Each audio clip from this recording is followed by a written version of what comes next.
SEBs, nós somos evangélicos e evangélicas, né? Aí a pastora Neuza vai também nos ajudar nessa compreensão.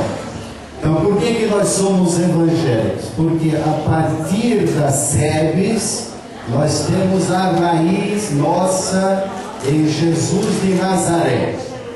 A partir das comunidades eclesiais de base, nós retomamos, refazemos a nossa ligação com Jesus de Nazaré, a nossa profissão de fé.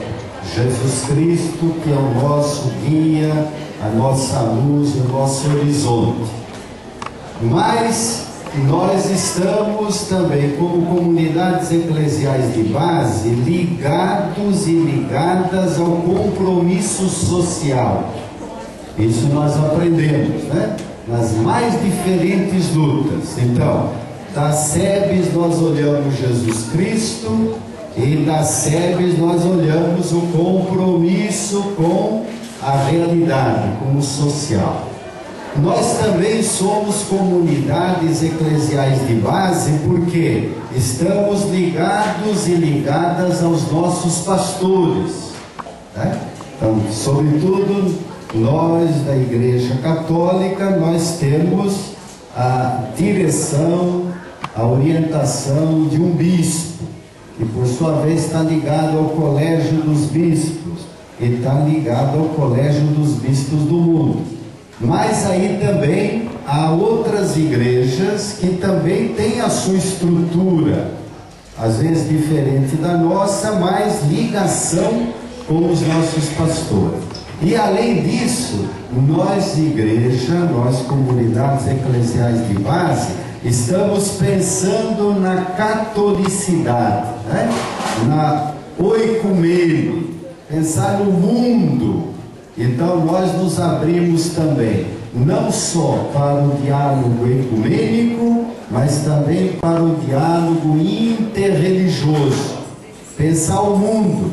Então, eu vou fazer só uma pergunta: quem de nós aqui tem na sua família, bem próxima, né? Pai, mãe, tio, tia, avô, avó, irmãos, irmãs, primos e primas, sobrinhos, sobrinhas. Quem de nós tem alguém numa outra igreja, outra religião? Levanta o braço.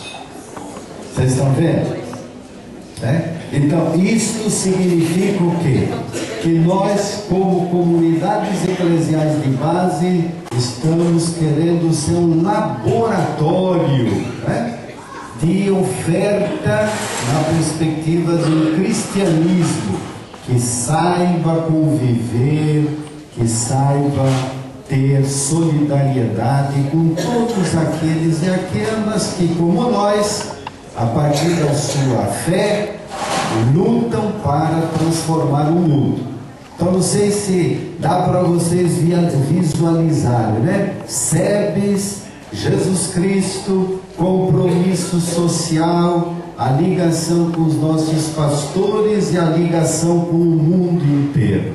Percebe que de Sumaré nós vamos para o mundo inteiro, né?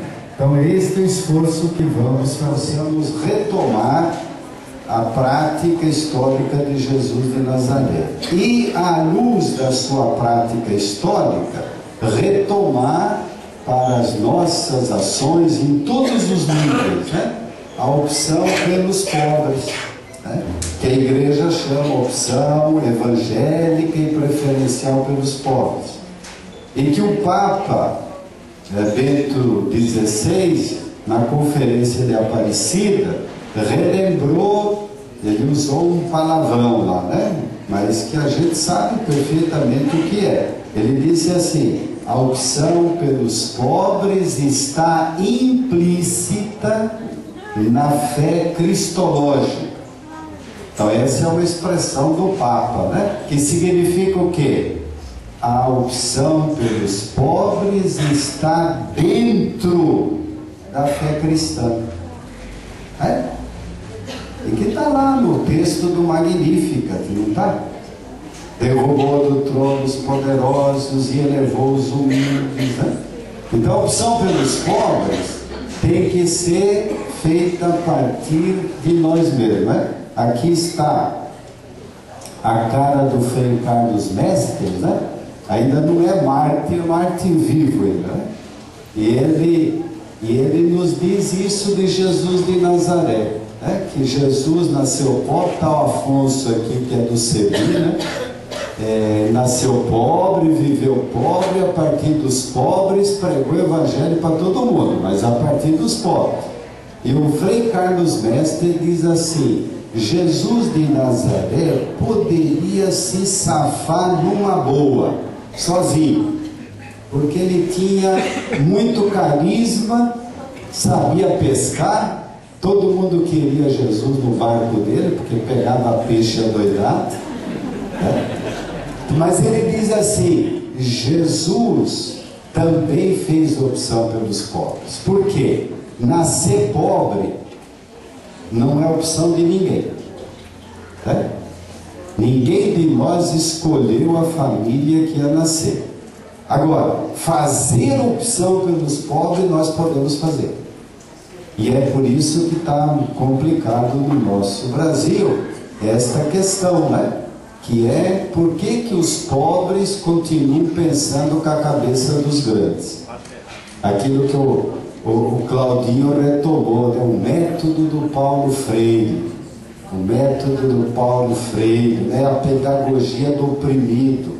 Nós temos que desalojar da nossa cabeça o pensamento da classe dominante. Isso é duro. Por quê? Porque às vezes isso é passado na nossa catequese, na nossa educação, e hoje de modo especial pela televisão, pelos meios de comunicação social, né? De tal forma que nós, embora sejamos trabalhadores e trabalhadoras, não pensamos com a lógica do trabalho, pensamos com a lógica do capital, né? E aí então a coisa se complica. Então nós temos que, a partir desta visão que nós aprendemos, né? Quer dizer, aqui tem gente que participou da feitura de um método de catequese, Jesus para a periferia, né? Então, mostrava o quê? Mostrava uma forma de ler a vida a partir dos trabalhadores, de tal forma que as crianças que saíam deste modo de catequese e iam para a escola, aí a professora estava lá dizendo, né, aula de história: o Brasil foi descoberto por Pedro Álvares Cabral em 1500. Aí levantava a criança: professora, por favor, pois não, o que você quer? O Brasil não foi descoberto, professor, o Brasil foi invadido. Isso significa o quê? Uma outra forma de ler a vida. Então nós temos hoje outra maneira de ler a Bíblia, através da leitura de classe. O trabalhador lê a Bíblia de forma diferente do opressor, né? A leitura a partir da mulher, a partir dos negros, dos indígenas, das crianças, dos jovens, né? Então nós vamos ter um desafio muito grande nessa perspectiva. E hoje também a leitura da Bíblia a partir da relação ecológica. A Neuza relembrou aqui a relação de gênero, né? Que tem que mudar. E o Claudinho vai tocar o problema nosso, né? O desafio que nós temos do papel e do lugar da mulher na Igreja Católica, né? A Neuza é pastora, ela é pároca, né? Se a gente poderia dizer assim, responsável por uma comunidade, ela celebra a Eucaristia, né? Por que na nossa igreja a mulher não tem essa qualidade, né? É um problema. 2000 anos, 2000 anos, e está difícil. E hoje então lá tem celebração que a mulher só vai lá para servir, né? Ou quanto muito lê e cai fora do altar, né? Então é um problemão, Será que Jesus de Nazaré pensou essa igreja? Não. Ele tinha companheiras e companheiros na caminhada dele. Então vejam que essas questões são muito sérias. Outra questão que está ligada à nossa caminhada, ao nosso compromisso, ao nosso modo de fazer igreja, né, de sermos igreja, que é a ligação fé e vida, né, que o Padre Marcelo e a Sandra relembraram, né? Vocês podem ver no folhetinho, está lá, ligação fé e vida. O que significa isso? Significa que à luz da fé, nós estamos pensando a vida. Por isso a gente, aqui tem muita gente que eu já vi, né? Lutamos por infraestrutura. Né? A gente reivindicava aquilo que a política não dava para nós. Né? Vocês já viram o rico reivindicar água? Vocês já viram o rico reivindicar telefone? Por quê? Porque a hora que ele vai construir, o terreno dele já tem até fibra ótica lá já. Agora o pobre vai comprar o terreno lá, era o mais barato. Ele vai se tornar o mais caro. Por quê? Não tem água, não tem esgoto, não tem eletricidade, não tem. Né? Então o que nós fizemos durante muito tempo? E fazemos ainda, né? Daí está o movimento sem terra, o movimento sem teto, a luta pela saúde, a luta pela escola, a luta pela moradia e assim por diante. Né? Então, pela fé, nós entramos nos movimentos de reivindicação. Pela fé, nós entramos nas lutas específicas, né? Da mulher, do negro, dos povos indígenas. Então aí nós vamos ter as pastorais, pastoral da mulher marginalizada, pastoral do negro, pastoral da terra. Né? Então, à luz da fé, nós entramos nesta luta, que é uma luta que sai lá da periferia e pode se articular com a Marcha Mundial das Mulheres. Então, aqui tem muitas mulheres que fizeram a caminhada de Campinas a São Paulo durante 10 dias, né? Falando para as mulheres, discutindo com as mulheres aqueles direitos fundamentais que são negados às mulheres. Né? Então aqui a gente poderia, depois do almoço nós vamos ter um trabalho, vocês vão poder levantar outros desafios. Né? Outro desafio que está ligado ao que a Neuza nos colocava. Né? Nós estamos hoje ainda sobre a orientação, o domínio de um sistema chamado neoliberal e que, de certa forma, nos passou uma ideologia, uma forma de ver o mundo que tornou-se para nós uma cultura, né? Muitos de nós participamos de seminários com um sociólogo, né? Ele dizia, a ideologia neoliberal se tornou cultura. O que significa isso? Todo mundo pensa daquele jeito, de forma individualista, né?